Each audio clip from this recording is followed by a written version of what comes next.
Tuwashangilie watoto kwa makofi tafadhali. Wanapoondoka pale, makofi makofi.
Hicho ni kionjo. Ukijisikia kusimama ucheze nao unakaribishwa. Twende DJ.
Mwataka yetu mapeni mupate kuyatumia, tutatibiwa nyumbani pindi tapogua. Huduma bora ya afya hatutaki kaa nayo. Lengo kurahisishiwa upate huduma bora, pesazo hazito liwa. Punguza mbaya fikira popote utakokuwa, mradi uwe imani. Tujisajili tupate huduma bora ya afya. Mfano tukiugua gonjwa baya saratani, ni kweli tatibiwa au hatupigwe na chini? Mjamzito sawia, mumempangia nini? Huduma bora ya afya hatutaki kaa nayo. Hayo ni kipaumbele, vyema tashughulikiwa, na mengine tele nchini atatibiwa. Pamoja tusonge mbele.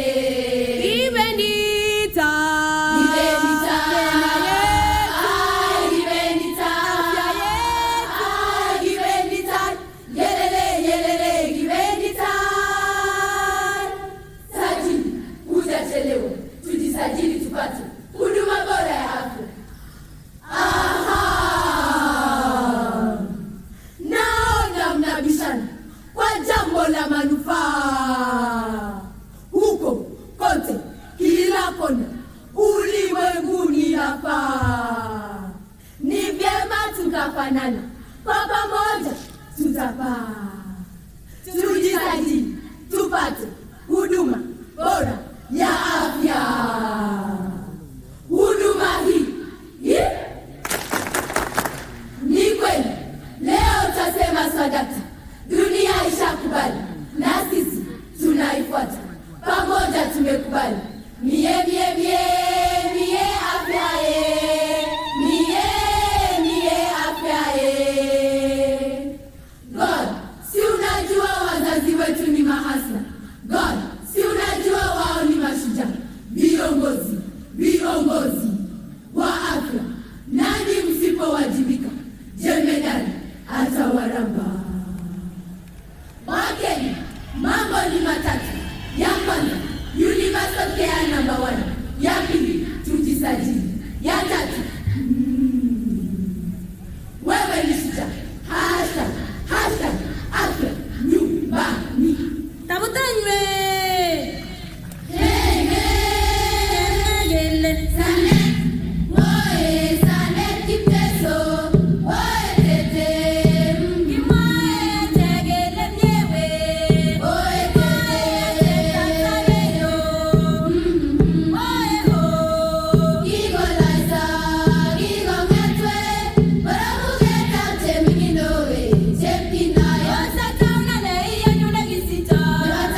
boyboyet, kitinye boyboyet, kitinye boyboyet, kitinye boyboyet, kitinye boyboyet, kitinye boyboyet, kitinye nano, kitinye moe, tagunen togoy, kitinye boyboyet, kitinye nano, kitinye moe.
Nyumbani. Wapi makofi na vigelegele wananchi?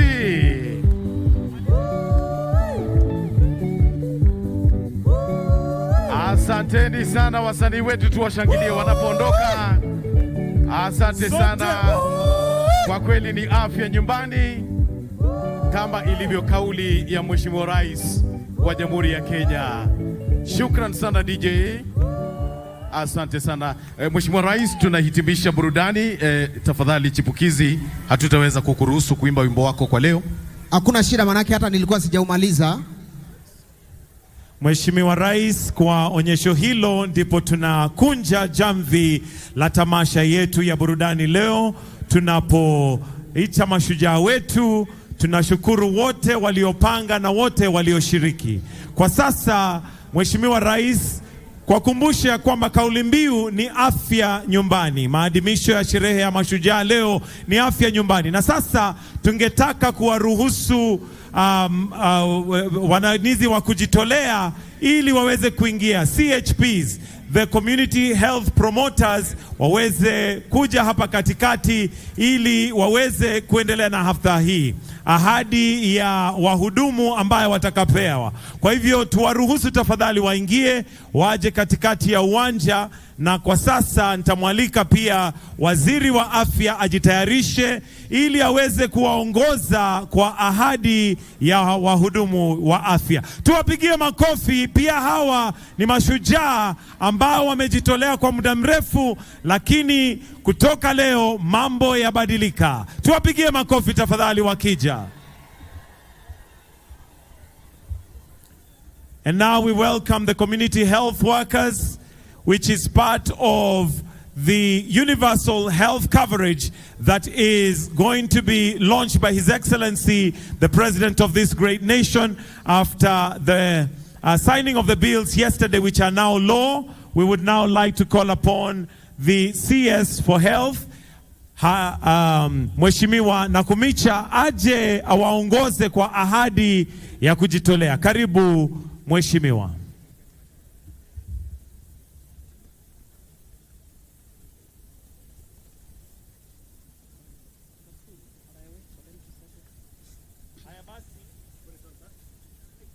Basi wahudumu, tunaomba ya kwamba mtarudia hii ahadi ambayo mnajitolea leo, mkifuata waziri atakayewaongoza.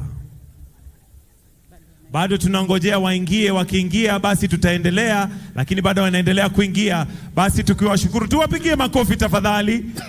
Tuwapigie makofi. Hawa ni washujaa pia, mashujaa ambaye ni wahudumu wa kujitolea, lakini mambo yabadilika. Na sasa nitamwalika waziri wa afya Madam Susan Nakumicha ili awaongoze kwa ahadi. Mheshimiwa Rais, sasa ni wakati wetu wahudumu wa afya nyumbani kutoa ahadi ya huduma kwa afya nyumbani. Nitawaomba nyinyi wote wahudumu wa afya nyumbani mrudie mambo haya nyuma yangu. Sisi wahudumu wa afya nyumbani tunaahidi kutumikia jamii zetu kwa mioyo thabiti, mikono wazi, ujuzi na kwa kujitolea. Lengo letu ni kuelimisha, kuwawezesha na kusaidia jamii zetu kukuza afya, kuzuia magonjwa na kuwaelekeza kwenye huduma za afya. Tunakubali jukumu hili tukufu na tuko tayari kutumikia jamii zote. Afya yetu, afya yetu, jukumu letu.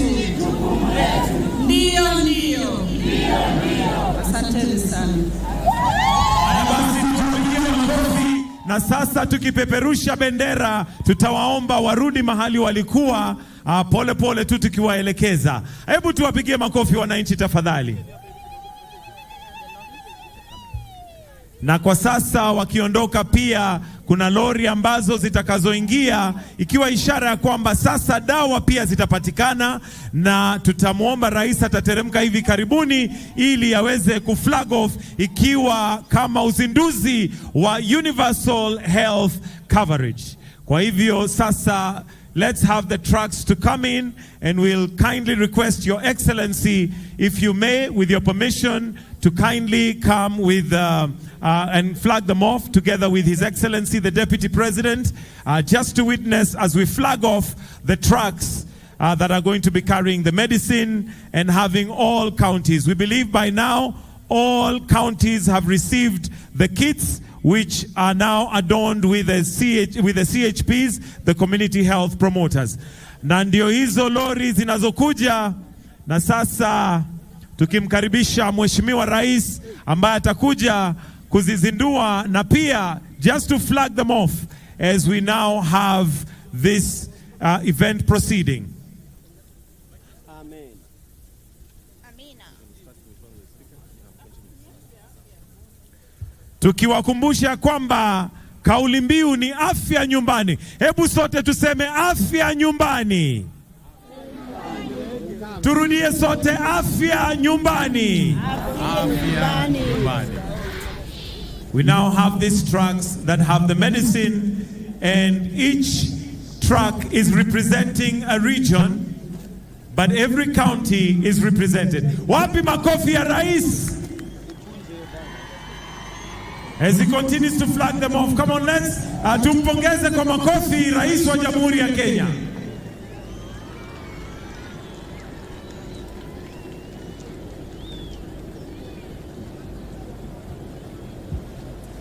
Haya basi, ndio hiyo track ya pili representing Nairobi County 047. Because of time we only have 8 tracks representing the 8 regions. Marsabit County, Tana River County representing the coastal province. We have Bungoma County representing Western. Alafu tuko na Homa Bay County representing Nyanza. Pia tuko na Wajir County representing the northern. Basi tuko northeastern. Tuko na ingine moja, na hiyo ni ya Nyandarua County representing Central. Asanteni sana. Thank you so much, Your Excellency. Tunashukuru, na kwa heshima tutaomba uweze kurudi.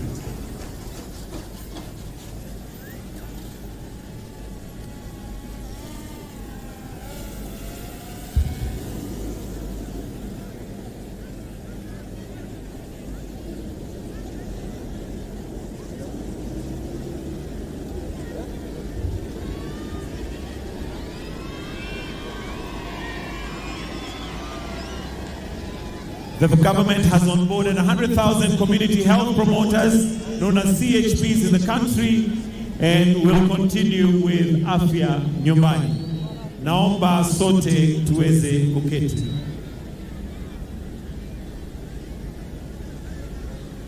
Mheshimiwa Rais, kwa heshima sasa naomba uniruhusu nimwalike gavana wa eneo gatuzi la Kericho tukaribishe kwa kifupi, kisha amwalike naibu wa rais. Lakini kabla tufanye hivyo, tungependa pia kufungulia naelezo ya kwamba kuna wananchi wengi sana wamejaa pale nje.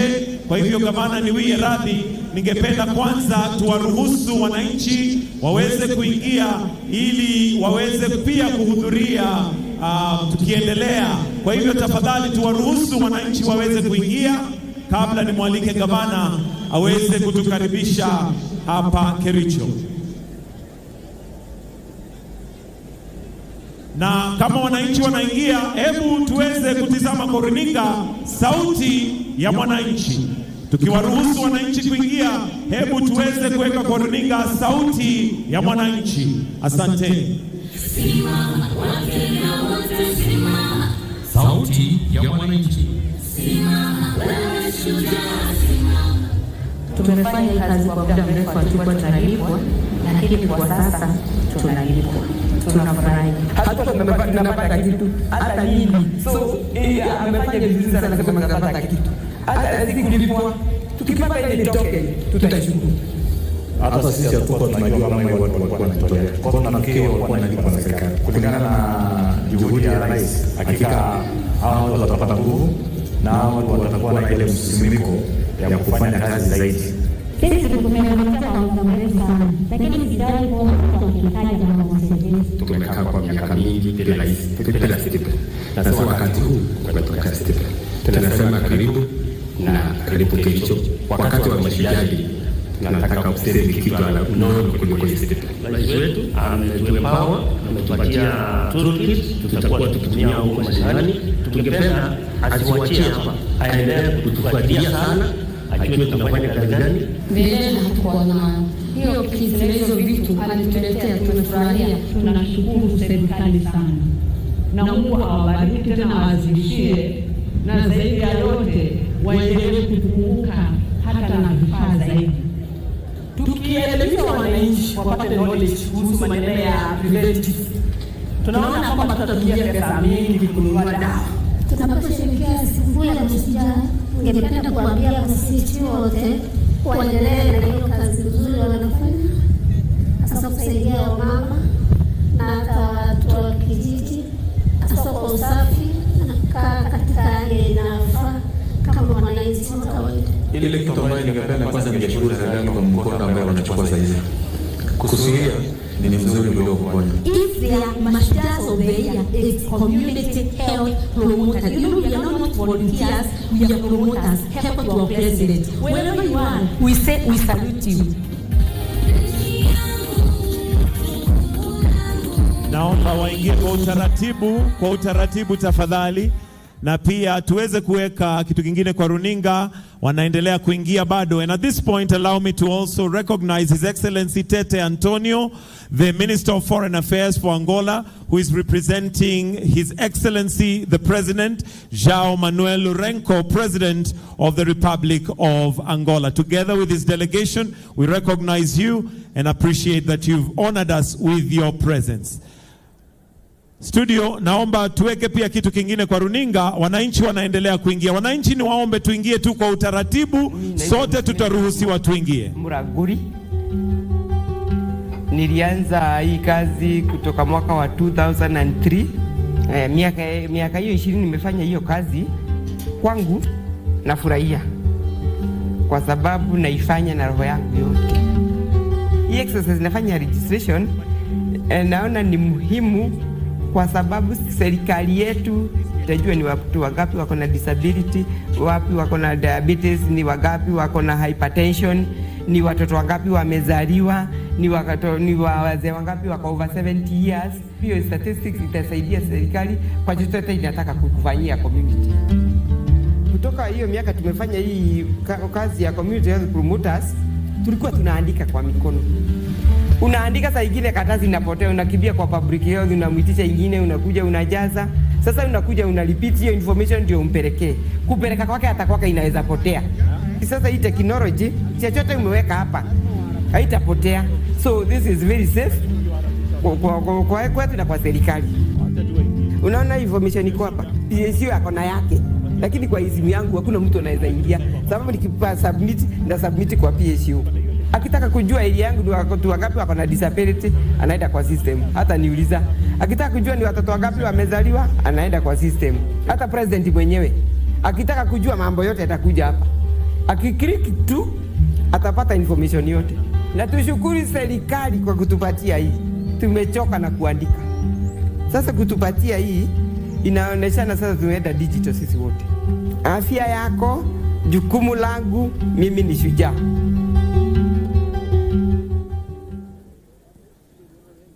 Asanteni sana wananchi kwa kuingia kwa utaratibu. Na sasa Mheshimiwa Rais, naomba uniruhusu niweze kumwalika gavana wa eneo gatuzi la Kericho atatukaribisha, na akimaliza amwalike naibu wa rais. Tumpigie makofi Gavana Dr. Eric Mutai. Thank you so much, Your Excellency, the President of the Republic of Kenya, Dr. William Samoei Ruto, Her Excellency, the First Lady, Mama Rachel Ruto, His Excellency, the Deputy President, His Excellency Rigathi, Her Excellency Rigathi Gachagua, Rigathi Dorcas, the speakers of the two houses, all invited guests, ladies and gentlemen. It gives me a pleasure this morning to welcome all of us to Kericho County. Indeed, if there is one single honor you have demonstrated to the people of Kericho, is your choice to have this state event in Kericho County. And on behalf of the great people of Kericho, we wish to say thank you, na kwa niaba yao tunasema asante sana. Secondly, Your Excellency, we wish also to indicate that as we celebrate this very important occasion, as the county government of Kericho, we have 1,600 community health promoters. With the program you have put in place, we are committed as counties to ensure that we commit 50% in our budget to match what the national government is providing us, so that we are able to give stipends to the community health promoters. Secondly, Your Excellency, as Kericho County, we want to say thank you because of the great infrastructural development that has taken place in our county.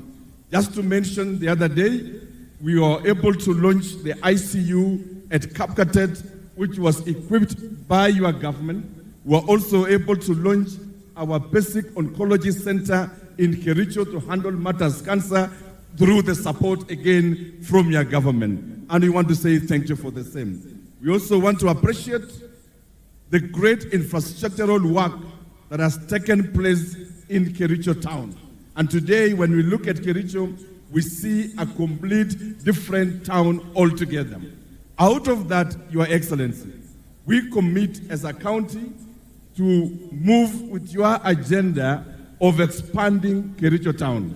I know that we have earmarked 1,000 acres for expansion, and already we are in the process of negotiating with the squatters so that Your Excellency will be able to get a new town of Kericho.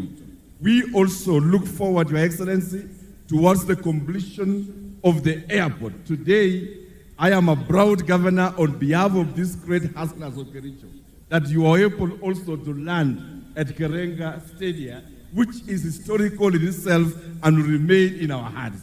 As Kenyans would say, today we can sleep with our shoes tonight, because we never imagined we can have landing in the airspace around. Our request is for station towards completion on the same. Lastly, Your Excellency, towards achieving the healthcare and towards accessible healthcare, already we have upgraded level 4 to level 5.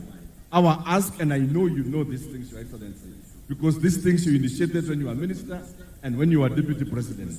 And this includes the constructions of the proposed level 6 for the South Rift, which I know is your agenda. This also includes the completion of Londiani Masaida Dam, and this also includes the Poster Dam, which I know in your agenda, and I don't want to elaborate on that because it is within your agenda and because you know this county, and as a father of this nation, you are familiar with the desires of our hearts in this region. Lastly, we want to say thank you for this stadium. Today we have a very beautiful stadium, and as a county we are saying thank you. Out of this, again, Your Excellency, we invite Your Grace to also consider what you began and what you have always dreamed for, the completion and the construction of Cap Cadet Stadium, which is an historical ground for us. Basically, Kericho is a home of heroes, as I conclude. The first athlete to conquer the track is none other Kiplimo Rugut, who hails from this county and the son of this county. Your choice to celebrate the universal health coverage is well informed, because the word Kericho, when you remove this, when you have the prefix of it, Kerich means Kerichek, which means medicine in our language. And so your choice of Kericho is well informed, because it's a county of medicine. With those few remarks, Your Excellency, let me take this humble opportunity to welcome His Excellency the Deputy President, Rigathi Gachagua, to come and address the people who are here today.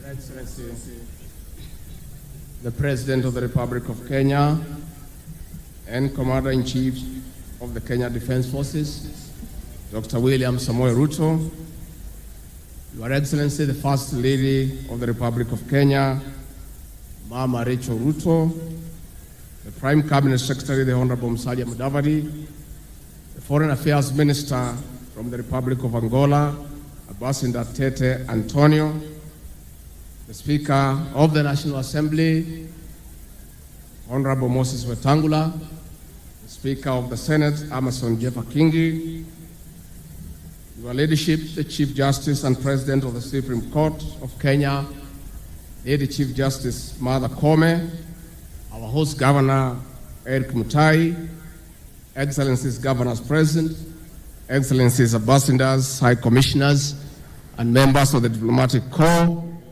all other leaders, na wananchi wa Kericho, hamjambo. Hamjambo tena. God is good, and all the time. Salimieni kwa hewa. Bwana Yesu asifiwe. Bwana Yesu asifiwe tena. Your Excellency, I will seek your indulgence, if you allow me, before I welcome you to address the nation, with tremendous respect, to request our visitor, Ambassador Antonio Tete, from the Republic of Angola, to come and greet the people of Kenya and say a few words. Ambassador.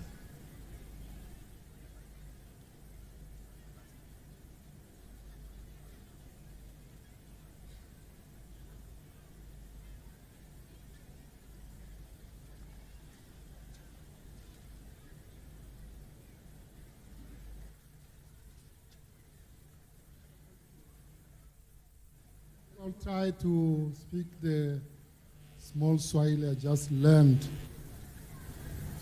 Ndugu na dada wa Kenya, hamjambo.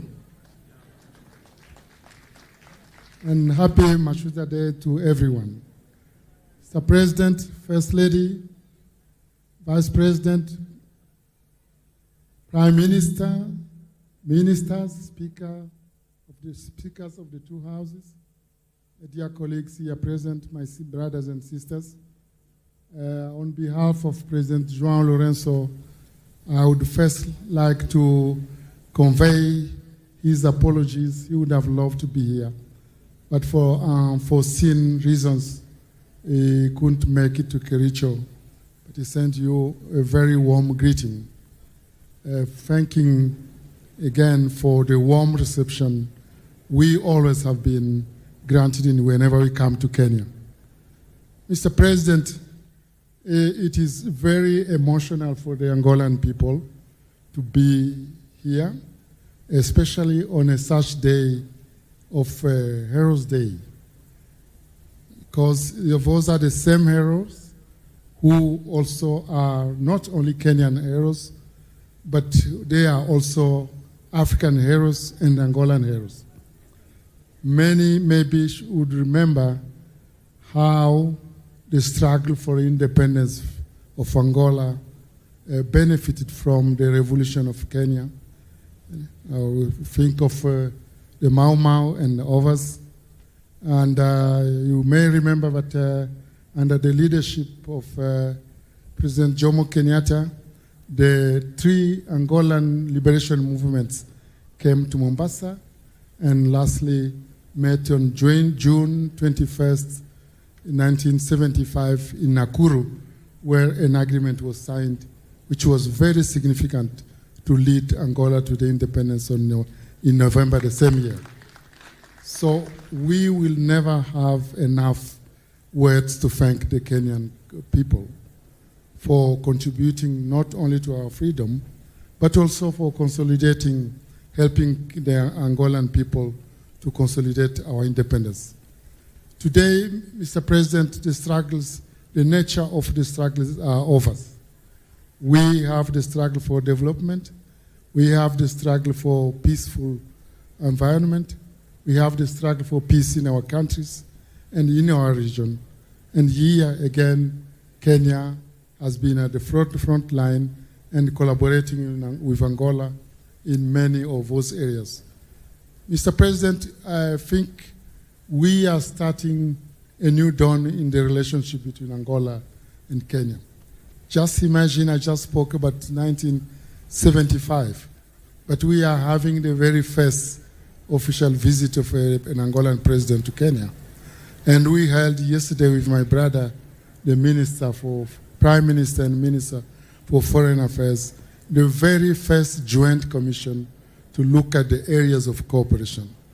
Because until we make it to build our continent together, we fly together or we sink together. But we didn't choose to sink, so we are going definitely to fly higher and higher. Mr. President, thank you again for giving us the opportunity to greet our sisters and brothers from Kenya, and thanking you all for associating to this very important day, which the same day we celebrate in Angola on 17 September, the Heroes' Day. So we are very, very honored to be here. We all hope, we wish you afya bora to everyone. Thank you. Asante sana. Thank you very much, Ambassador. Your Excellency, the 60th Mashujaa Day is one of the most important occasions in our history.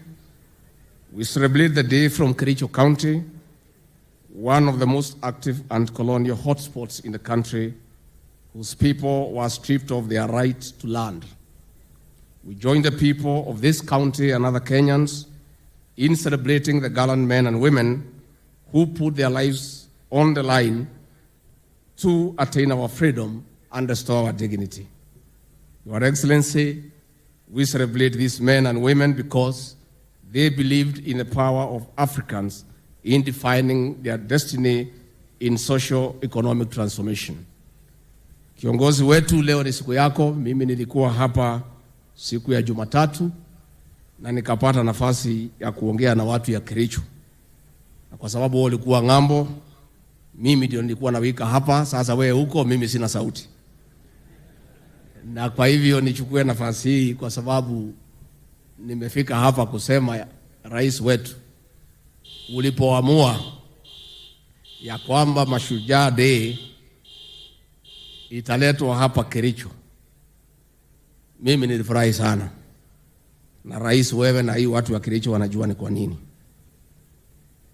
Na niseme watu ya Kericho, hatutachoka, rais na mimi na timu yetu, kusema asanti kwa maombi yenu na vile mlituunga mkono tukapata nafasi ya uongozi. Watu ya Kericho, asanteni sana. Pia kabla nimwalike rais, pia nipongeze watu ya Kericho kwa sababu mlitupatia kiongozi chupavu, leader of the majority in the Senate, the Honorable Aaron Cheriot, ambaye anatusaidia pale na rais, na hata zile sheria rais ameidhinisha jana, yeye na viongozi wa Senate walichangia kiwango kikubwa. Kwa hivyo lazima tuseme asanti kwa huo kiongozi mlitupatia. Bila kuongea mengi, ningeuliza hizi nyote msimame, munisaidie kwa shangwe na vigelegele kumkaribisha Rais wa Jamhuri ya Kenya. Mr. President, you are most welcome to address the nation. Asante sana Mheshimiwa Deputy President. Tafadhali mnaweza keti chini. Kericho hamjambo.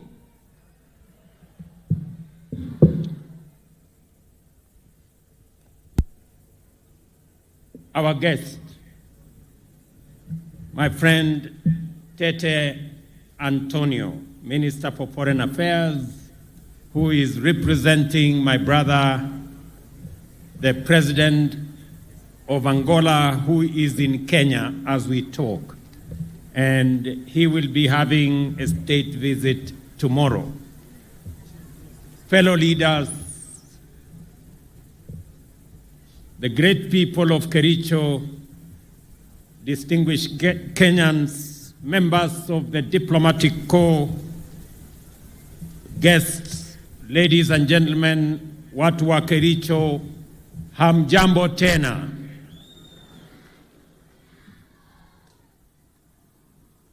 Kericho hamjambo. Kericho chamgei. Omune. Kericho Bwana Yesu asifiwe. Hebu mnisalimie hewani nione hivi watu wa Kericho. Asanteni sana. Mashujaa Day is a celebration of the power of individuals to change the course of history and the destiny of a nation. It is a reminder that nations are driven forward and changed by individuals, ordinary men and women who believe they can make a difference and who believe they can change the status quo. The status quo in 1963 was a colonial state, the denial of basic freedoms and dignity. Deep inside many individuals then, they believed change was necessary and they took action. Individuals' belief resulted in action and ultimate progress that made us the people we are today, an independent, democratic, progressive nation. Today, the status quo is a hunger for socio-economic transformation, one that most of us feel is long overdue, and we are rightfully so. The need for heroism is as urgent as it was in pre-independence Kenya. The power of individual action is still as powerful today as it was then. Our heroes today are on the farms, the markets, in factories, in offices, in construction sites, and in many other places. Our heroes are using their creativity to create content and shape culture. They are playing on fields, running on tracks, and working across many other fields. Every day, when we do our best, when we deploy our diligence, intellect, passion, creativity, hard work, and the sense of purpose, every day that we believe we can make a difference, we are changing our country. This is our call to Mashujaa, to the best of us, to be the best of us every day, and to move our nation forward. This is why we are focused on empowering Kenyans to be at their best on diverse fields. by democratizing and innovating government services to ensure that we give as many Kenyans as possible the opportunity to be their best so that they can move our country, our nation forward into a destiny that we all share as a people. The Constitution guarantees Kenyans the right to the highest standards of health. Since independence, successive governments have made efforts in guaranteeing access to quality and affordable health care for Kenyans, but with limited success. There have been several attempts and efforts to achieve universal health coverage, one in 2003, in 2013, and in 2018. However, these efforts were met with little success. It is for this reason that the government of Kenya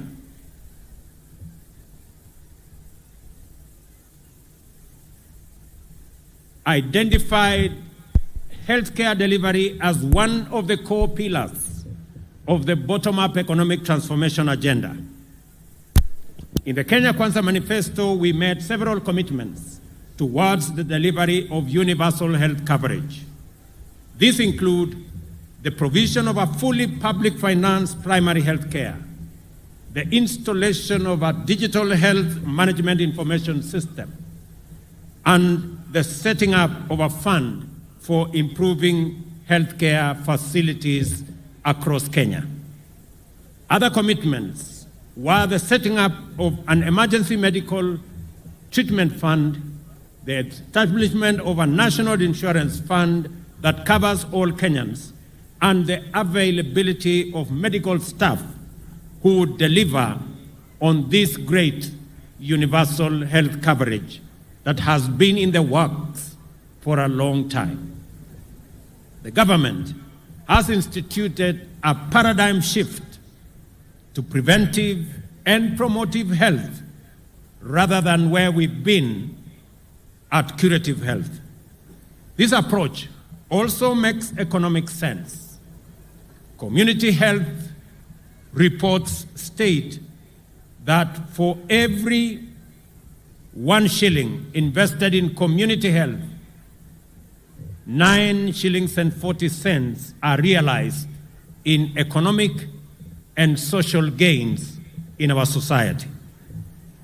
In our plan, delivery of primary health services at community level will start with community health promoters. And we are very proud that they are represented in large numbers today in this very important Mashujaa Day. The work of the promoters will include basic preventive and promotive health, health education, basic first aid for the treatment of minor injuries and ailments at household level, and referral for facility-based health care. Each community health promoter is allocated 100 homes within their neighborhoods, and this will happen countrywide. Considering the pivotal role played by community health in attainment of universal health coverage, the long-term financial viability and sustainability of community health is contingent on enhanced domestic resources for health. The national government is working closely with our county governments to strengthen the delivery of community health services through the payment of stipends for the 100,000 community health promoters.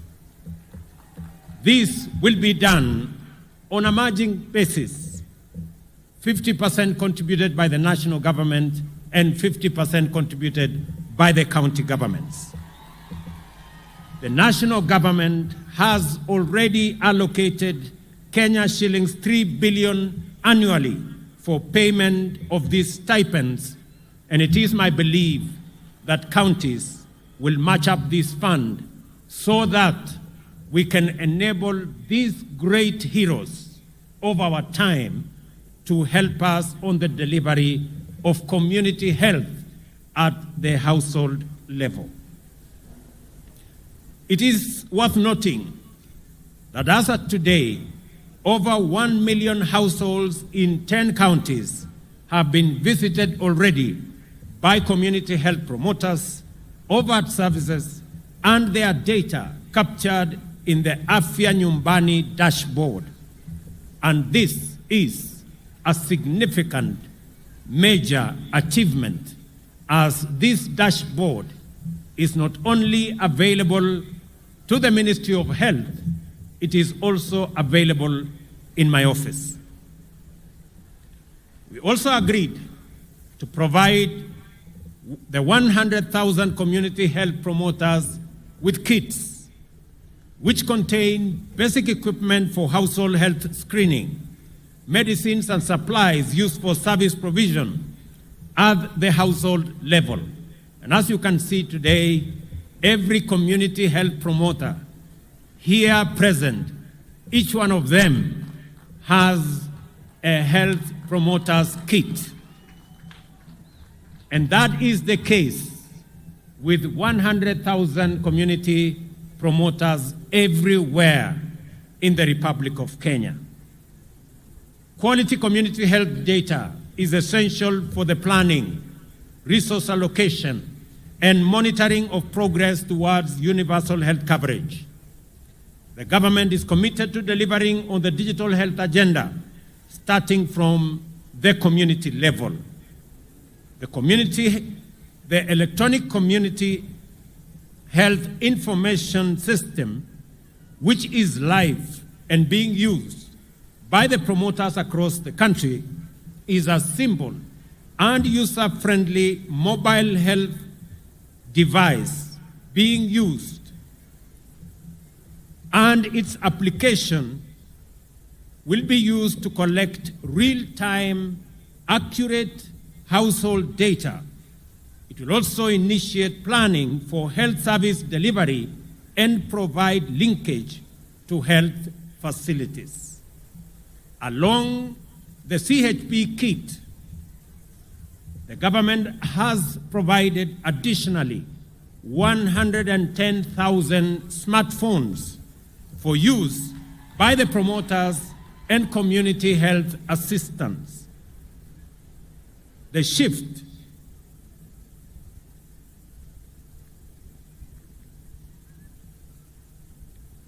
from curative to preventive health will further be strengthened by the promotive services provided by community health promoters at the household units and integration of preventive services at the primary health care level.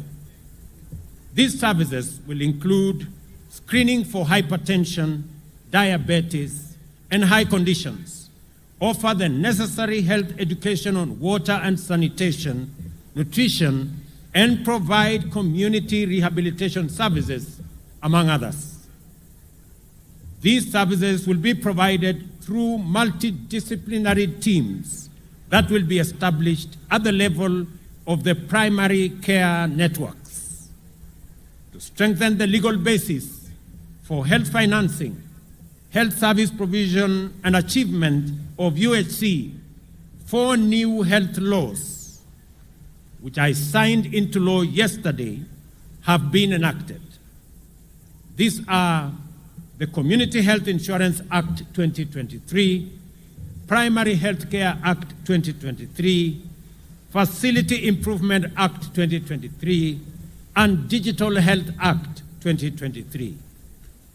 Health insurance coverage in Kenya is generally low at about 26%, with those at the bottom of the economic pyramid having the least coverage at only 5%.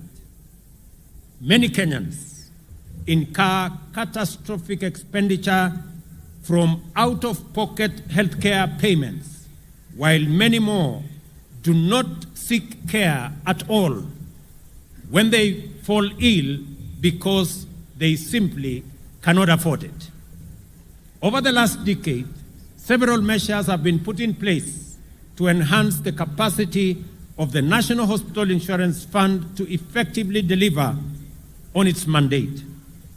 While these reforms and the initiatives therein have yielded significant progress, several gains and several gaps remain. Recent analyses show that, among others, the NHIF operates as a passive rather than a strategic purchaser of healthcare.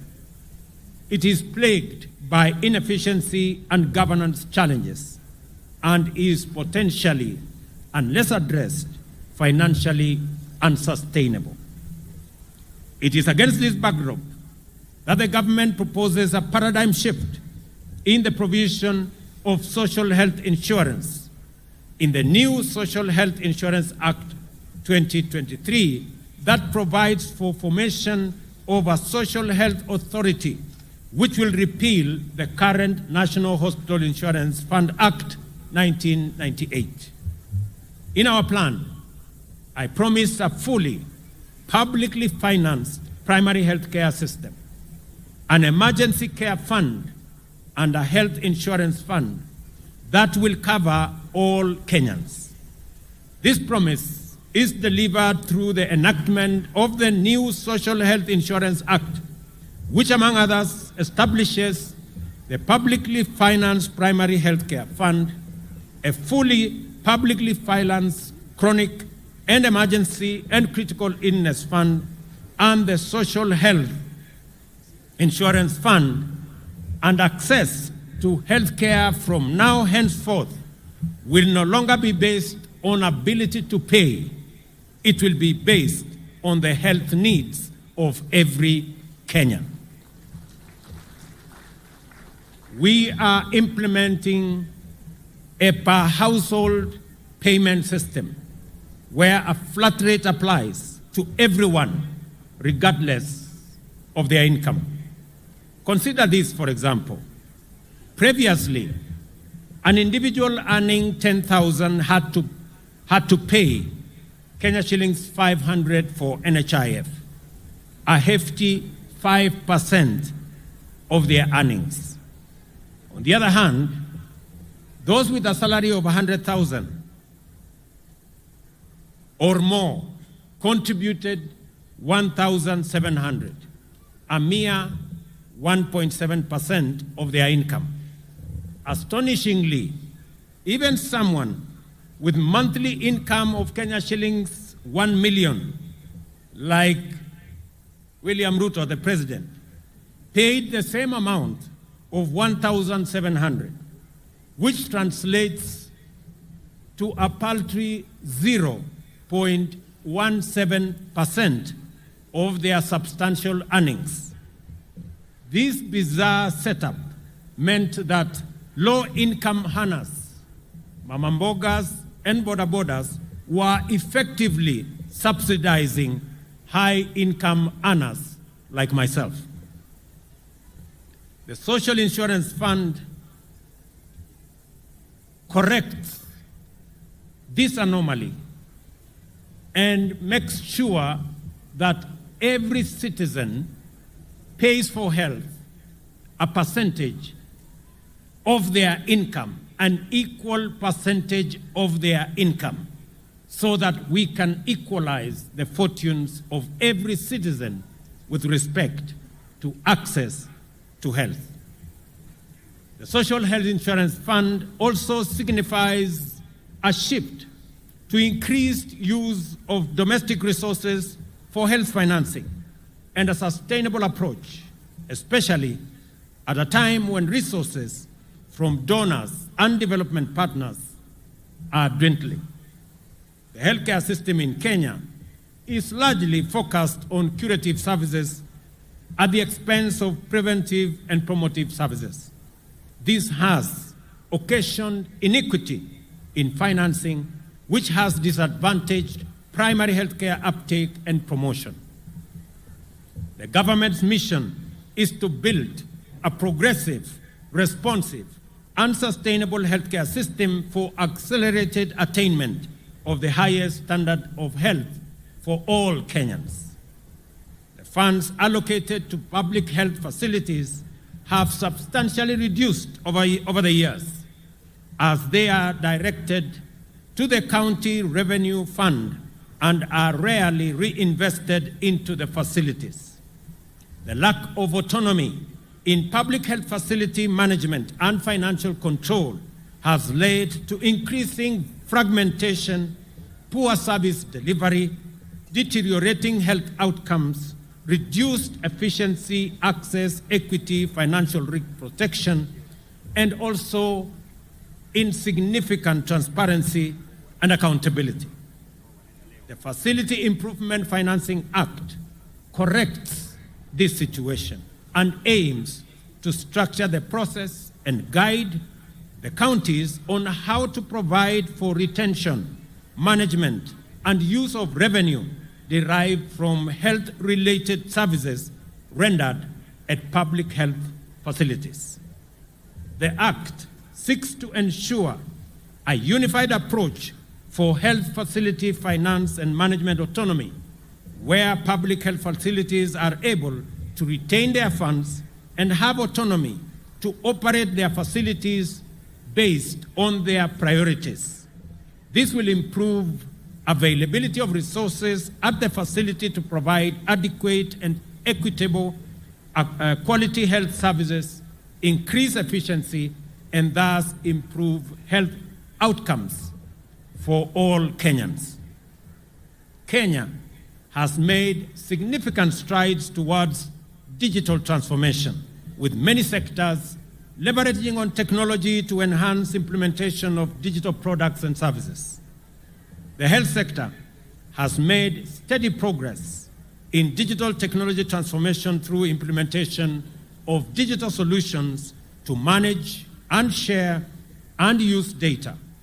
However, the adoption of technology has been uncoordinated and characterized by fragmented implementation, with health sector actors not adhering to basic digital health standards, guidelines, recommendations, and digital development principles. These technologies have affected how health data is managed, resulting in multiple systems that have limited ability to exchange data.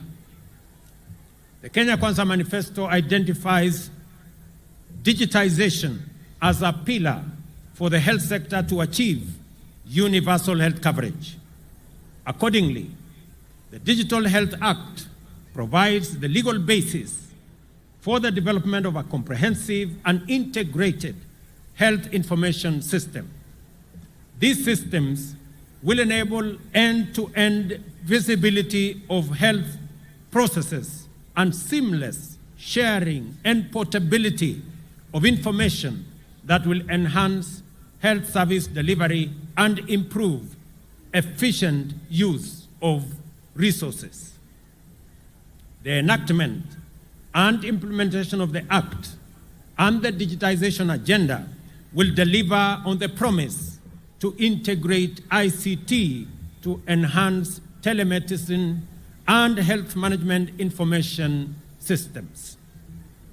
Apart from the 4 laws, the Ministry of Health has put in place various policies and strategies to actualize strengthening of local manufacturing of health products and technologies, to have at least 50% of medicines on the Kenya Essential Medical List produced locally, ensuring procurement mechanisms guarantee value for money and provide advantage of economies of scale. Our mission is clear: to build a healthcare sector that is a shining example to the world, with healthcare workers in the right numbers who are motivated, well supported, and inspired to deliver their best. Together, we will ensure that every Kenyan has access to quality health services when they need it, regardless of their background or financial circumstances. I acknowledge the Ministry of Health, Safaricom, the World Health Organization, UNICEF, UN Program on HIV/AIDS, and United Nations Population Fund, the Danish International Development Agency, the United States government, the World Bank, Children Investment Fund Foundation, Academic Model Providing Access to Healthcare, Medic Mobile, U.S. President's Emergency for AIDS Relief, and AMREF Kenya, among others, for their immense support. I request that we clap for these great partners of our healthcare delivery system. Kenyans have deliberately rejected ideas and programs that limit our productivity, waste our resources, and delay our takeoff. This is why our focus on effectively lowering the cost of living is based on increased agricultural productivity and expanding land and other resources for production. We have rolled out an agricultural support program that has provided farmers with access to fertilizer, affordable credit, and extension services. By end of July, we had distributed 3.5 million bags of region-specific crop fertilizers in 41 counties to registered farmers, working with county governments for last-mile delivery. For the first time in Kenya, fertilizer was distributed on the basis of acreage and the crops that farmers produce via a digital e-voucher platform. The results of this program are evident across Kenya. We have placed over 200,000 acres under cultivation, which is more than last year. We are looking forward to a bountiful 44 million bags from the long rain season and 61 million bags overall for both seasons, marking an impressive increase of over 40% in relation to last year.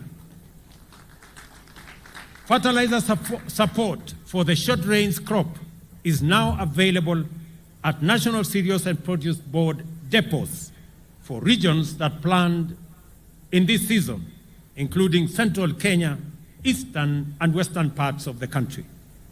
I urge all unregistered farmers to use this opportunity to register so that they can benefit from the support of fertilizer for all their crops, whether it is tea, coffee, sugarcane, macadamia, avocados, and all the other crops that are engaged with our farmers. To reduce our national edible oil import bill, which currently stands at $1 billion annually, the government is supporting sunflower cultivation by distributing 600 metric tons of seed to farmers in partnership with counties in eastern, western Nyanza regions during these short rains. It is important that we are working with counties on other oil crops to deliberately reduce our import bill on oil and edible oil requirements for our country.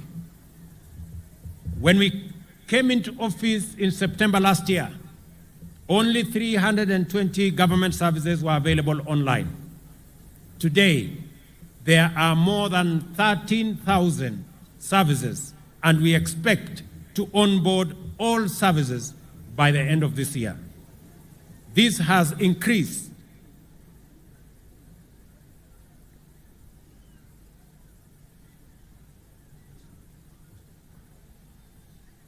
efficiency. This has increased efficiency in service delivery, revenue collection, and enhanced accountability of government services and revenues.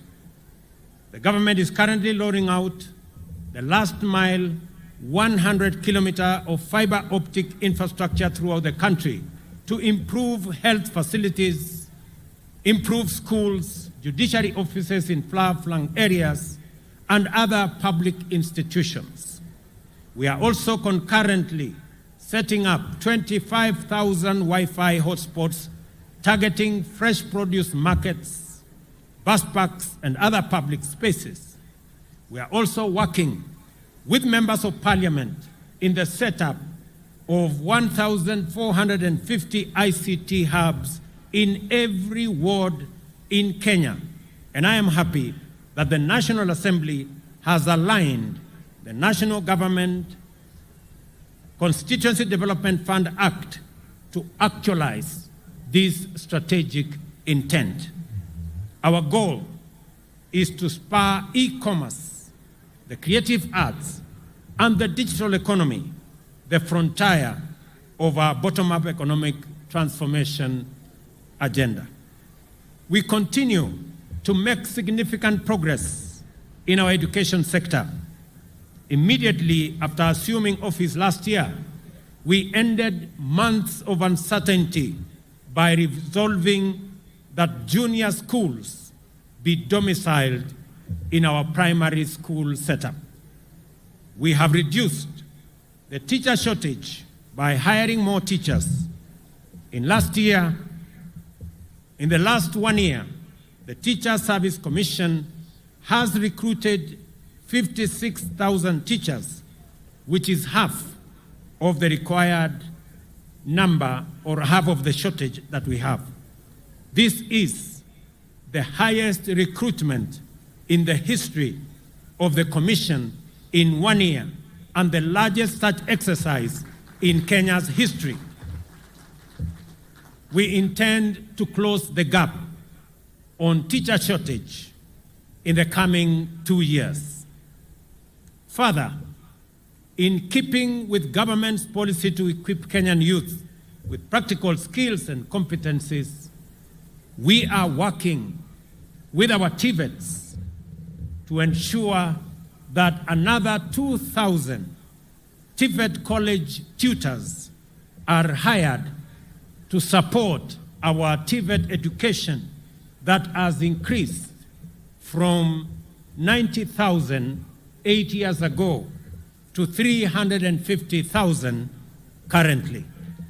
I am also happy to note that we have concluded with the government of China the supply of equipment for another 70 technical training colleges in Kenya that will ensure that more young people have access to gadgets and tools that will improve their acquisition of knowledge and skills to be able to be job ready as we march forward into the future. In a transformative shift, we unveiled a new funding model for higher education and technical and vocational training that guarantees needy students free college studies. The funding comprises government scholarship, government loans and bursaries, and household support. Through this model, we have raised the funding per student by 40%, and we have now eliminated the tragic situation of many of our universities that were steeped in huge debts because of underfunding that had become the norm. Housing is a revolutionary agenda that will have an extensive impact across the economy. At scale, the affordable housing program will create jobs for our young people, expand the manufacturing of construction products and materials, and enhance economic activity across many sectors. The construction of 46,792 units is already underway, and another 40,000 units are ready to commence construction in the next few days. Architects, engineers, quantity surveyors, masons, electricians, plumbers, transporters, steel factory workers, cement factory workers, and hardware merchants will be engaged in this transformative construction housing enterprise to construct 200,000 housing units annually. The construction of one unit, for the record, creates between 3 and 5 jobs directly and 5 to 8 jobs indirectly. More jobs will be created with the formalization of the Jua Kali clusters that will provide products such as doors, windows, and hinges for this program. I stand before the people of Kenya to express my pride and admiration for all Kenyans who have risen up to the challenge of the moment, seized opportunities that came up as we deliver our commitments and implemented the bottom-up economic transformation agenda. These enterprising ethos, the hustling spirit, and the motivation to do your part in making this country move forward is all, and it is heroic. Therefore, let us dedicate ourselves to nation-building endeavors, assured that as long as we are implementing the bottom-up economic transformation agenda, your government stands with you and will walk the road of growth and development with every Kenyan until we accomplish our purpose and fulfill our mission. Wacha niseme hivi kwa Kiswahili. Leo tumetumia Mashujaa Day ya mwaka huu kwa jambo la muhimu sana ambayo inahusu Wakenya wote. Jambo la afya. Vile nimewaeleza, tumekuwa tukitafuta mbinu, jinsi na namna ya kuhakikisha ya kwamba afya inamfikia kila Mkenya na afya isiwafikie wale wako na uwezo peke yao, lakini ifikie kila Mkenya, kwa sababu maisha ya kila Mkenya ni ya muhimu kwa Wakenya wote. Na ndio tumesema tunabadilisha sheria. Jana niliweka sahihi sheria 4 mpya ambayo itatumika kuendesha mambo ya afya ambayo itafikia Wakenya wote katika taifa letu la Kenya. Tunaanza na hawa community health promoters. Hawa mashujaa wamekuwa wakifanya kazi ya afya kama volunteers kwa miaka nyingi. Na ndio tumesema tukienda mbele, kwa sababu hawa community health promoters wamefanya kazi ya muhimu, sasa tutawapatia vifaa. Jambo la pili, tutahakikisha ya kwamba watapata malipo kwa kazi mzuri wanayofanya kwa afya katika taifa letu la Kenya. Na jambo la pili, sheria mpya ambayo tumetengeneza itaturuhusu na itatupatia nafasi sote kama Wakenya kuchangia kwa mambo ya afya. Nataka niwaeleze ndugu wa Kenya mambo matatu ya muhimu kwa hii mfumo mpya ya afya ambayo tunazundua leo.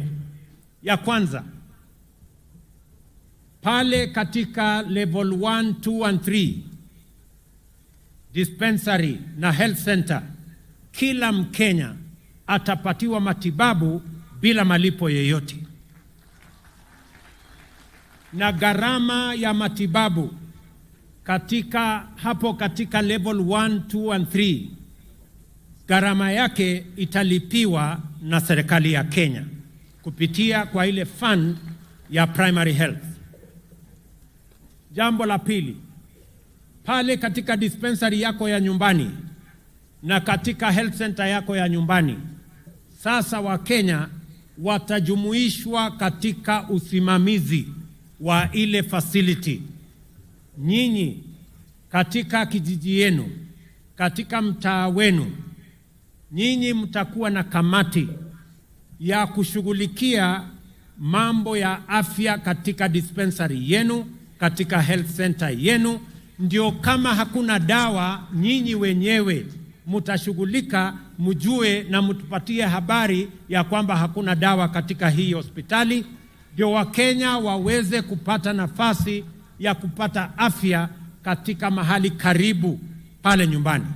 Kwa sasa Wakenya wengi wanaenda kwenye hospitali yenye iko mbali kwa sababu ile dispensary iko hapo karibu haina dawa, haina wauguzi na haina service. Na ndio tunasema hivi, sheria yetu ya pili ni kuhakikisha ya kwamba kila facility, kila hospitali, kila dispensary, kila health center watakuwa na pesa zao, na pesa ya facility yenu haitapelekwa katika facility ingine na haitapelekwa kufanya kazi ingine yoyote. Itatumika katika hiyo facility yenu. Ili pesa ambayo imewekwa katika budget ya facility yenu ya nyumbani, nyinyi wenyewe kama wananchi mkisimamia na wauguzi, na tumesema ya kwamba wananchi wenyewe wahusishwe, viongozi wa kanisa wahusishwe, viongozi wa serikali katika kiwango hiyo wahusishwe, na development partners pia watakuwa pale, na hata watu wa civil society wakuwe pale, ndio tuhakikishe ya kwamba hakuna wizi tena ya madawa katika mahospitali zetu, katika dispensaries zetu na katika health centers zetu. Vile vile wananchi wengi wakipata ajali, wakipata hali ya dharura, wakienda hospitali wanaambiwa wewe huna card, wewe huna uwezo wa kulipa.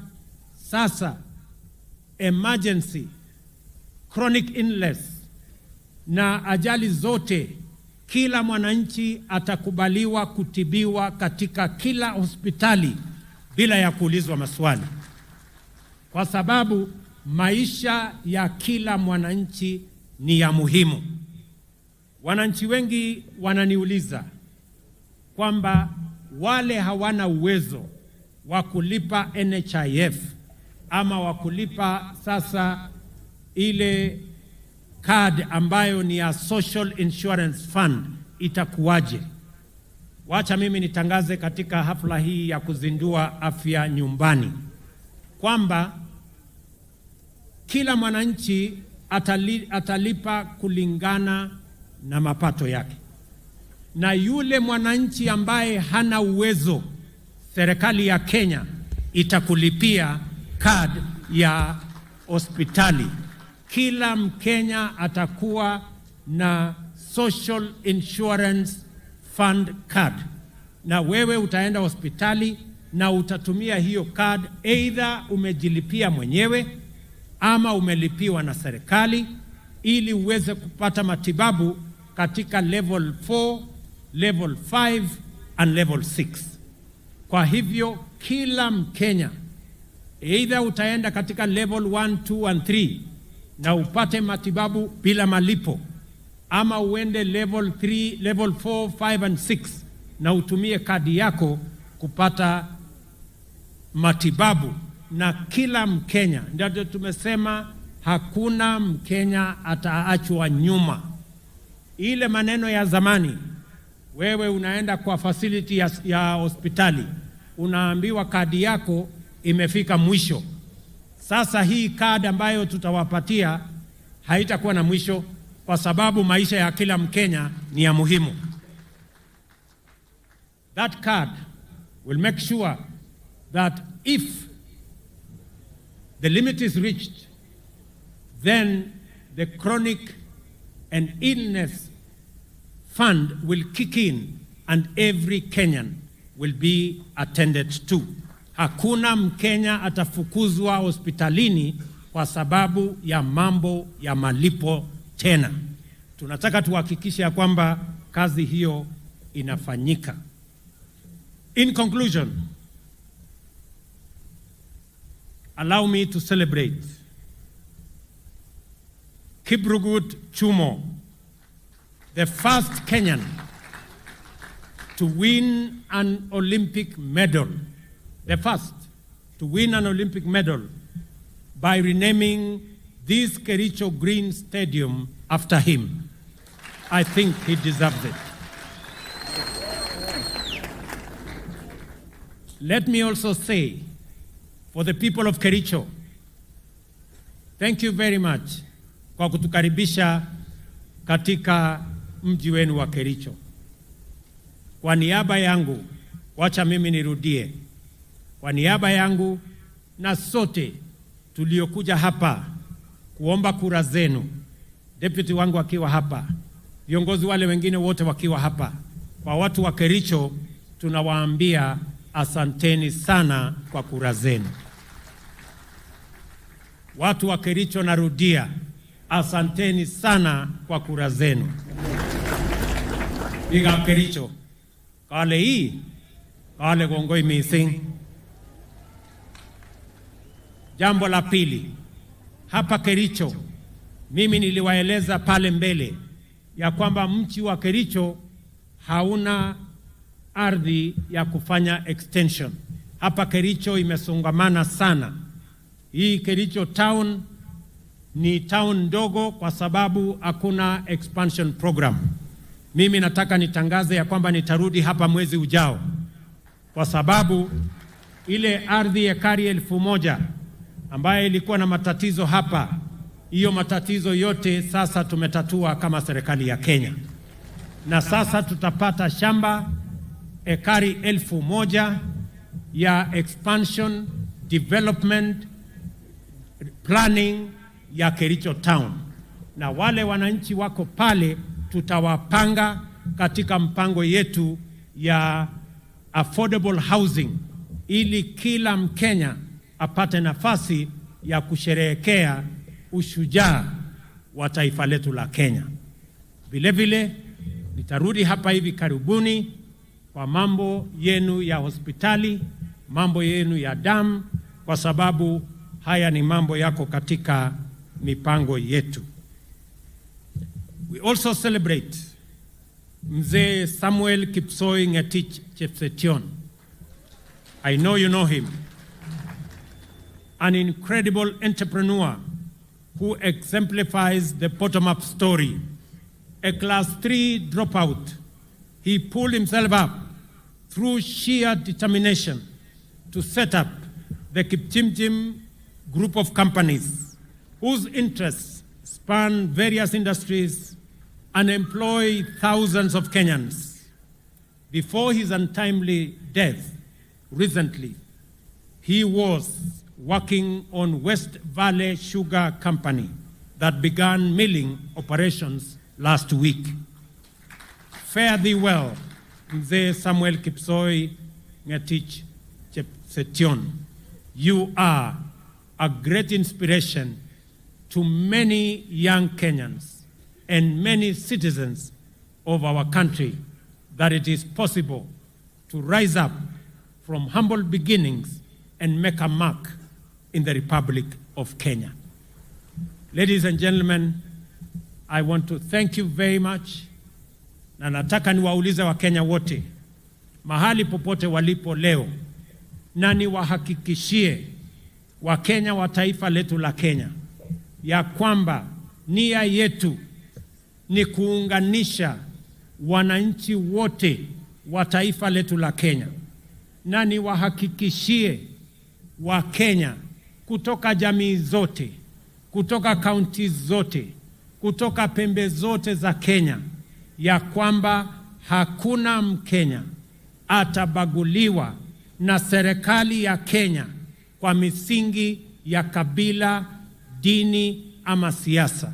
Sisi ni ndugu moja wa taifa moja, with a common destiny as a people of Kenya. na mimi nataka niwahakikishie ya kwamba jukumu letu mbali na kuunganisha Wakenya ni kuhakikisha ya kwamba tunabadilisha taifa letu kwa miradi na mipango ya maendeleo. Nataka niwahakikishie ya kwamba sote tutaungana, tutafanya kazi kwa pamoja. Na wauliza ndugu zangu wa Kenya, kila mmoja wetu, ile kazi unafanya, ujue ya kwamba hiyo kazi unafanya, usihesabu ni kazi ndogo, usihesabu ni biashara ndogo, usihesabu ni mchango mdogo. Kila mmoja wetu, kwa yale yote mnafanya, ujue unachangia katika kubadilisha na kupeleka taifa letu la Kenya mbele. Na tutafanya yale yote yanawezekana kama serikali ya Kenya kuwashika mikono nyinyi mnaofanya bidii, mnaoamka mapema kuchangia katika kufanya kazi na kuendesha taifa letu la Kenya mbele. Nataka niwahakikishie ya kwamba sitarudi nyuma,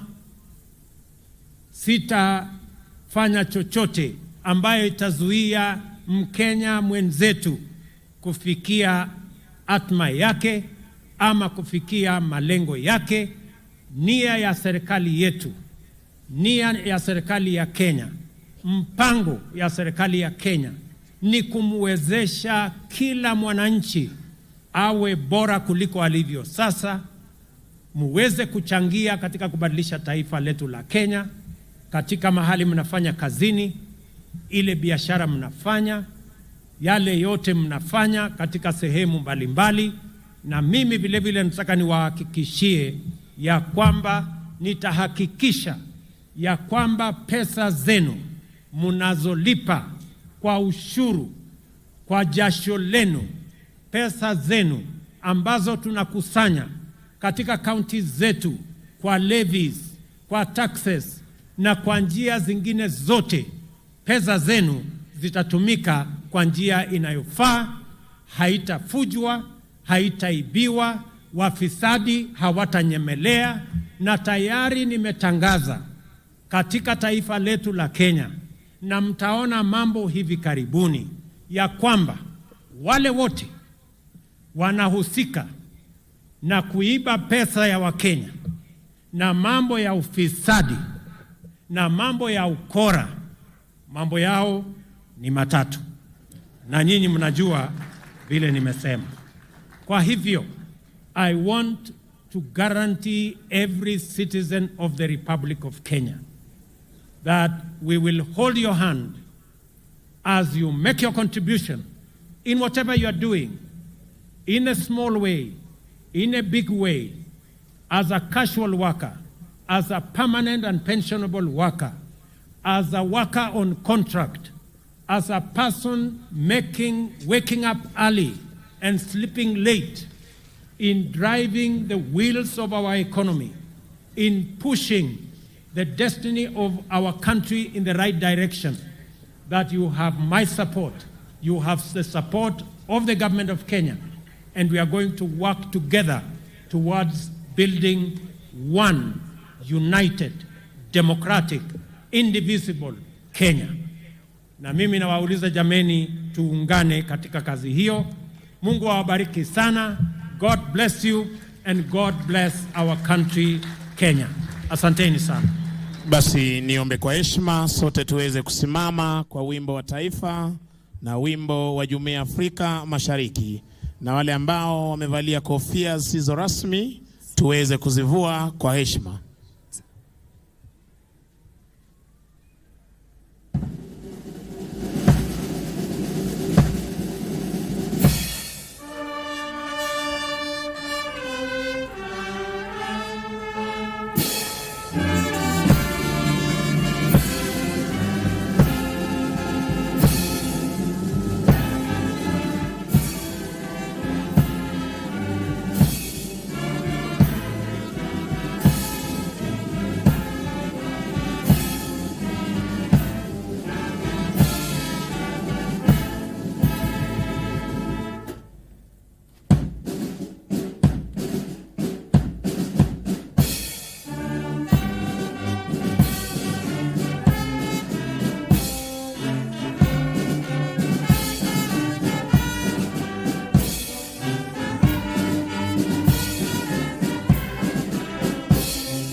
Basi nimlete mwenzangu aweze kutupa itifaki ya kufumukana mahali hapa. Kwako Gitonde. Mheshimiwa Rais, kwa ruhusa yako nitaomba tukubaliwe kuondoka kwa itifaki.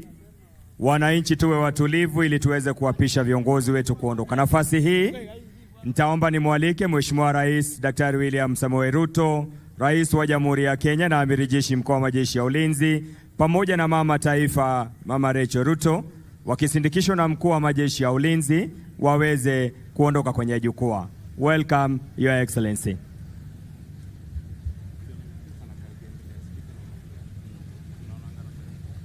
Viongozi wale wengine nitaomba kutulia ili magari yao yanavyoingia tuweze kuwaalika kuondoka. Kwa sasa Mheshimiwa Daktari William Samoei Ruto, rais wetu, Mama Taifa wataondoka kwa sasa.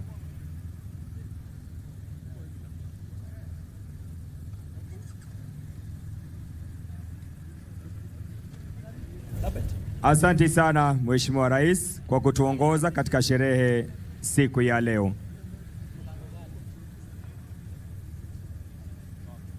Anaondoka Mheshimiwa Rais, Mama Taifa, na asanteni, nyinyi ni mashujaa.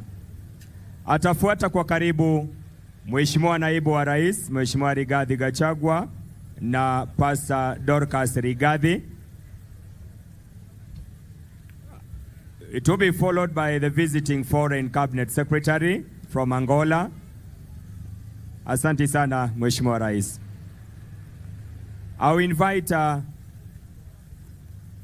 all the diplomats, their excellencies, ambassadors and high commissioners to remain on dais. Commissioners to remain on dais. Ambassadors and diplomats to remain at the dais who will have pulled their transport. Mheshimiwa Naibu wa Rais Rigathi Gachagua na Pastor Dorcas wanaondoka. Spika wa Bunge la Kitaifa, Bunge la Seneti na Jaji Mkuu watafuata. Spika wa Bunge la Kitaifa na Bunge la Seneti. Na mtazamaji, tamati ya sherehe hizi za kitaifa za Mashujaa Day ikiwa zimefanyika katika kaunti hii ya Kericho.